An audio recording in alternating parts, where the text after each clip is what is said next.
What's up, guys? Welcome to Jaden's New Life. I'm Jaden, and I'm an addict. So, today I want to talk to you guys a bit about my ex wife and how things panned out between us. We were together for 18 years, so you can only imagine what sort of things she went through living with an addict. And I'm not going to say that everything was all my fault because it definitely wasn't, but looking back and the way I treated her and the sort of husband I was and the father that I was as an addict was not good at all. So what actually happened is she time after time she would always give me a second chance, time after time, and I started to rely on that. And I don't know if I might have shared this once before, but when I was admitted to medical detox and she walked into that room, I knew she was a different person. That was the last straw. She walked in there with a toilet bag for me, and yeah, I knew that was it. And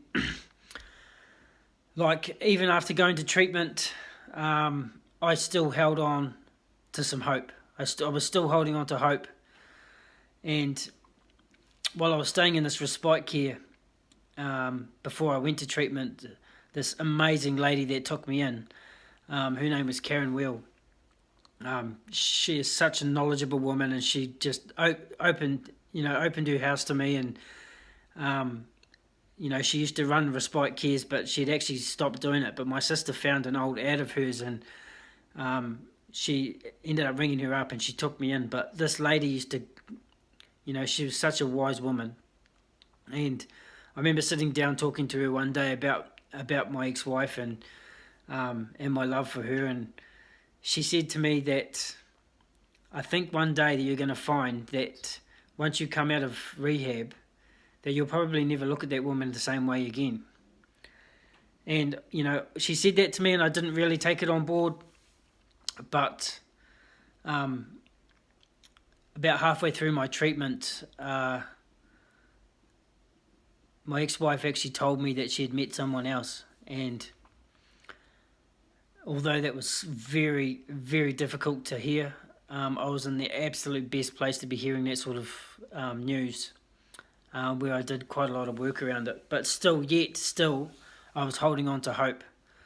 Holding on to hope that she'd take me back.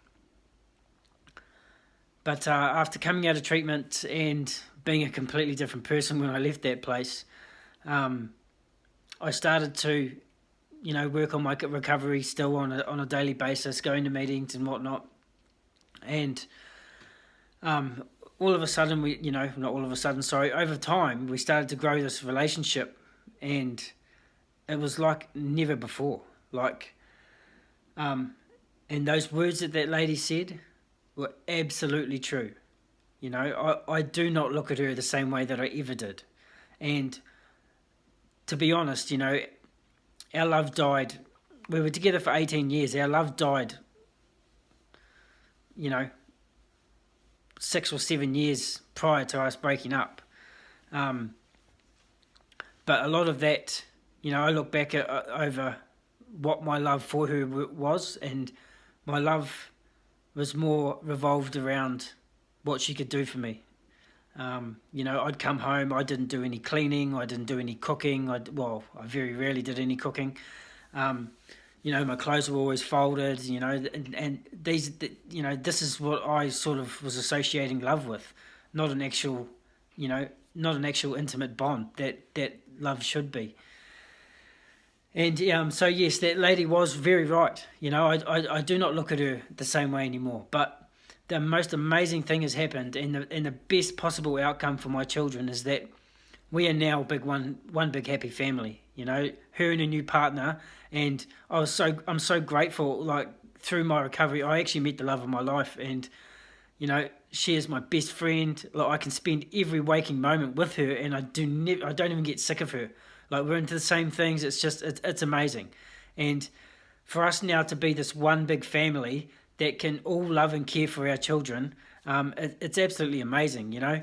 The stories I hear through recovery of mothers or fathers keeping their partners from their kids, and you know, even once these people are making changes in their lives, like I hate that, you know, and I want to set the precedent. Like, you know, look at us, look what we can do, look what we can do as a family for these children, because at the end of the day, the children are the most important thing.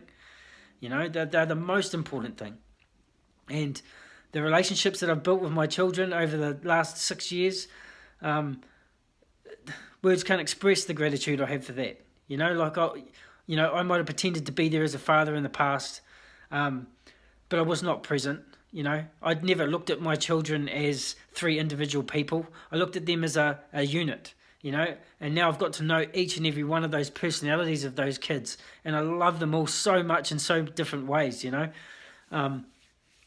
But yeah, that's really what I wanted to share today is, you know, amazing things can happen in recovery. Amazing things, you know. I never ever thought, like, my friendship with my ex-wife is better now than it was the whole 18 years we were together. You know, what does that tell you? You know, like, you know, amazing things can happen in recovery, and the life that you can create, you know, is beyond all your wildest dreams.